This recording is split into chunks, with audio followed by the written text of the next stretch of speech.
of Notre Dame de Namur. Mm. I actually cover for the major conference of women religious. They have an online voyage, which is a YouTube channel. So whatever I'm doing today is going to be placed on that channel. Okay. So I welcome you to this year's AGM of the Joint Conference of Major Superiors. The theme is fascinating. I don't know if you have had the time to look at the theme. It's called Leadership and Sustainability in Consecrated Life. That's the theme for today. And I feel it's so relevant at this time where our country is going through a lot of religious crisis. So how do you think this theme of leadership and sustainability is relevant today in our nation? Well, I think first, since it's a meeting for the joint conference of the religious in Nigeria, I mean, the theme, I guess, is focused on the religious life. So I prefer to focus on that aspect. And so I think leadership is very, very important for the sustainability of religious life. Because in many places where we witness problems, and sometimes there are problems, because we are all human, we're all have frailties of our human condition, and even from the outside looking in, we might think religious life is like the choir this morning representing the heavenly choir, and we're all angels. Unfortunately, it is not always the case. And so leadership is very, very important. First of all, sometimes when there is malaise in a congregation or a religious life, it can either be helped or made worse by leadership. So I think this is very, very important. Also, our communities of religious life, they vary in sizes, and leadership is a gift, and maybe it's not a gift not everyone has. You know, I remember people talking about that they were always criticizing their leadership, and I said, okay, well, why don't you put yourself forward for it? Well, I'm not a leader, but I just want some good leaders to follow. So leadership is very important, and I think also the congregation or religious life has to be able to sustain continuing leadership, because a very positive aspect of leadership in religious communities is that it's renewed. You know, no one's there forever, and that's also very important. But it also means that you need to have a good resource of future leaders. So I think leadership is also about looking to the future, not just looking to present needs and addressing the problems that are there, but also preparing for the future. And I think that's where it gets into sustainability, because sometimes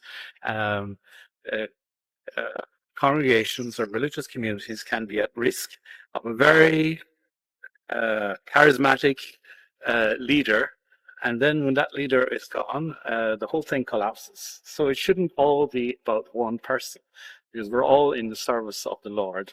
And also that's the important thing about leadership, being ready to hand over, but also have people prepared for the next generation. So that's very important. So I think that's an important idea to sustainability of looking towards the future. There's always a future dynamic of what we're doing. We know we're marching towards the heavenly Jerusalem. And our direction is always in this forward sense. Yes, we look back to our founding roots, our big celebrations, but they are to sustain us in this onward preparation. So on occasions when we have participated in Jubilee celebrations, I said, no, let's look forward to the next 50 years. So that's what I feel about leadership. Thank you so much. Yes, just one question. I know Pope Leo is very interested in Nigeria. Yes. And you represent him in this country. Yes. What practical steps do you think he may be offering with this thing to major superiors in Nigeria to give hope to the people, to their sisters, to their brothers, and to the nation in terms of leadership? Well, for a start, I think it's the witness I think is very, very important. So, and that's why alluding to the area when there are problems, people should be able to see that, and people recognize that also sisters and fathers are human, but they should also be able to see them resolve problems in a way that gives hope also to society. You know, I think it was a wonderful thing that saw commented on the media with the contrast between the Catholic Church and other churches. That when the Pope Francis passed away, that within a few weeks they had a new leader. Whereas in other churches, in the Anglican Union, for example, there were some people comment on the fact that it took them a long, long time to get a new leader. So, so I think it's the example of how we do things, and if religious communities have the higher responsibility of giving witness, being discipleship of Christ. And so they have a high standard, and I think also they must be always fully aware of the high standard that they are called to. Even today, in the writings of, we celebrated the martyrdom of Pope Saint Fabian, but Saint Carthage, writing about Pope Fabian, and said it was such a wonderful witness that he persevered unto the death. And he commented on the fact that a bad bishop can do so much harm, and how important it is that there will be a good bishop. So leadership is important. So while there may be a leadership within our communities, a good leadership always radiates out to the wider society. And I think that's could be a message also for Nigeria. Thank you so much. Any other comments? I think I've said enough. Oh, okay, thank you, Excellency. We are grateful. Thank you, sister. Thank you. And the theme you took is so interesting and relevant. What informed that theme for this year? I'm sure you must have listened to the many speakers today. Leadership and sustainability in consecrated life. It's just about the complementary relationship between these two big issues. And on the one side, talking about sustainable practices in leadership, and on the other side, talking about sustainable practices and the various other things that we do. So it's one very comprehensive package. If you take it just from one point, you might miss it. So we're talking comprehensively about sustainability, both in the area of leadership and in the area of the things that leadership gives us as congregations, mostly based on our different charisms. Because whatever life we have been called to live, whatever mission that we have, we need all this to be sustained for us to keep witnessing authentically as consecrated people. Thank you so much. What are the practical steps the steps that the joint conference have in mind, in terms of how this can work in our different communities, as well as looking at Nigeria today that is so much at a displeasure with all the sufferings and bad leadership going on? Yeah. We have invited an expert to be with us, and thanks be to God, one of us a religious, Sister Assumpta Modi, OLA, former provincial superior, and she would really give this time, because during our meetings we have always discussed this, and in the last meeting it was quite hot, because we can't live the way the country is, and if we keep living this way, it means that many structures might just be shattered. So congregations are already taking steps. You can see how we are into everything. So this is not the time to sit back and depend on what people give you. They see us as people who have signed poverty on the altar. We have signed poverty on the altar, poverty of spirit. But we have different projects through which we reach out to the world in evangelization, and these have to be sustained.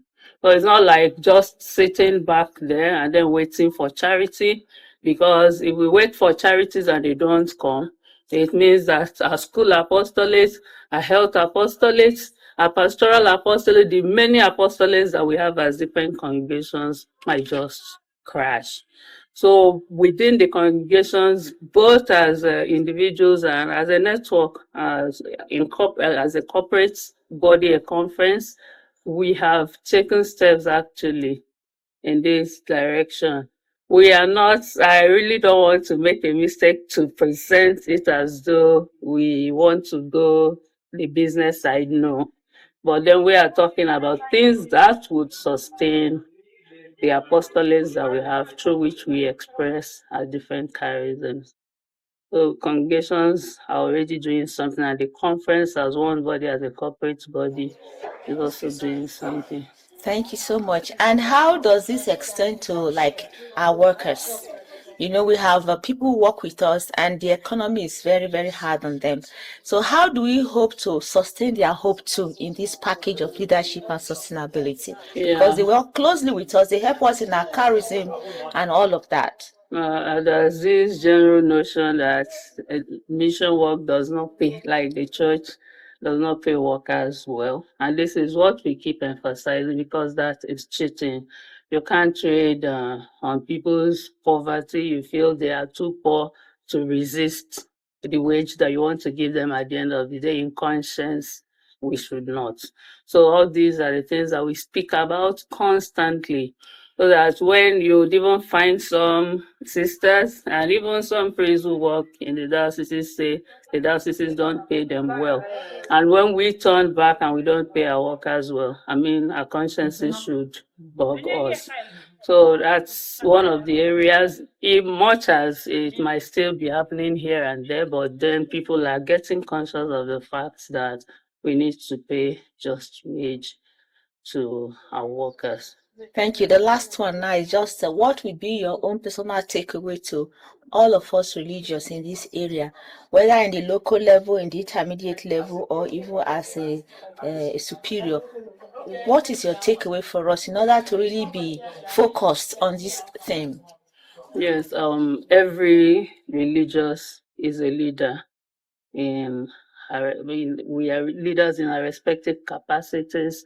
Whatever apostolate you have been given, that is where you witness, whether as a classroom teacher, in fact, even as a student sister, you are there living a life of witness, so that what you do, people see it. And if we talk about leadership and we are not good leaders, they also see, and we talk about sustainability and they don't see us, they will also know that we are not quite witnessing. Well, it means that every sister needs to, let me say, buckle up, know that you have more to do.